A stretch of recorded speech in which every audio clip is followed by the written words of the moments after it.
Hace pocos días el gobierno anunció la buena noticia, entre comillas, de una nueva ley de vivienda, que ponía topes a los alquileres y que se vende como la pomada milagrosa para acabar con el problema de conseguir un techo sin tener el salario de un ministro del gobierno del cambio.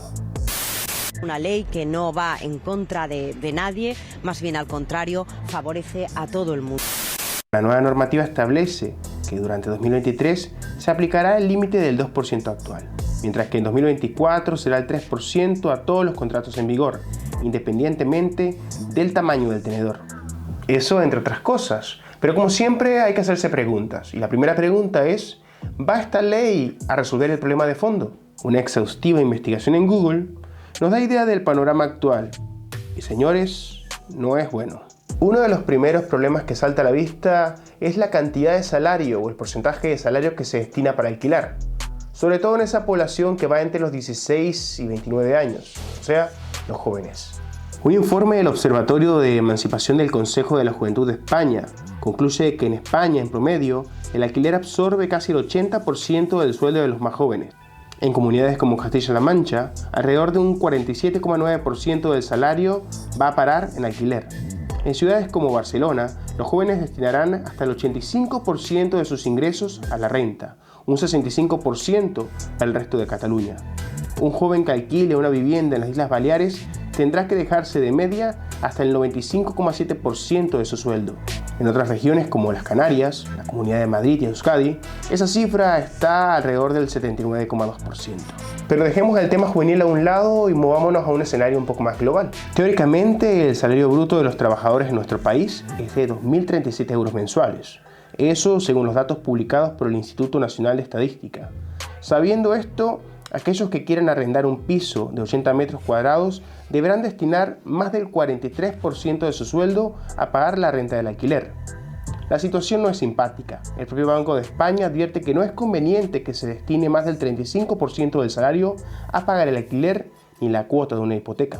El problema es obviamente la suma de la especulación inmobiliaria, también a los bajos salarios y a la precariedad que enfrentan los trabajadores. Eso, entre otras cosas. El salario medio español es casi 450 euros más bajo que la media de la Unión Europea. Y los trabajadores españoles continúan teniendo una de las tasas más altas de precariedad laboral de Europa. Pese a la milagrosa gran reforma laboral de Yolanda Díaz, la duración promedio de los contratos firmados es de 45 días, la más baja desde el año 2006. Y los trabajadores indefinidos, despedidos por no superar el periodo de pruebas, se han multiplicado por 7. Hablemos también de la falta de trabajo. España ocupa el tercer lugar en la lista de los países de la OCDE con más desempleados, superando los 3 millones en febrero.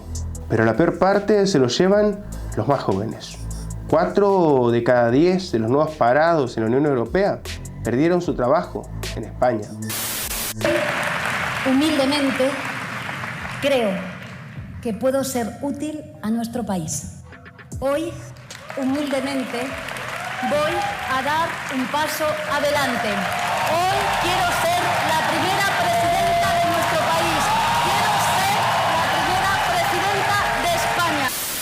Sé que me fui un poco del tema, pero para hablar de vivienda también es necesario hablar de la miseria de los trabajadores y cómo esta no se toca, porque para algunos, como veremos, no es más que un tema simplemente electorero.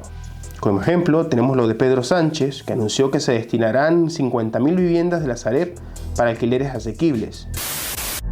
Vamos a ir más allá y que el próximo martes en el Consejo de Ministros y de Ministras vamos a aprobar la movilización de 50.000 viviendas de la Sareb para el alquiler a precio asequible de nuestros ciudadanos y de nuestras ciudadanas. Sin embargo, deja por fuera un pequeño detalle.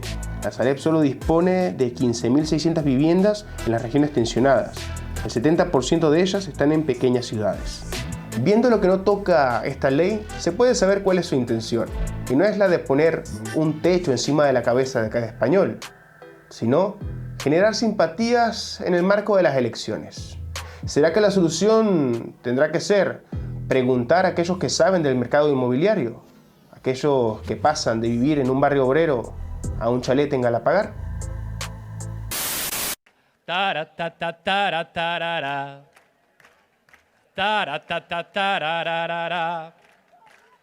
Tara, ta, ta, tarararara.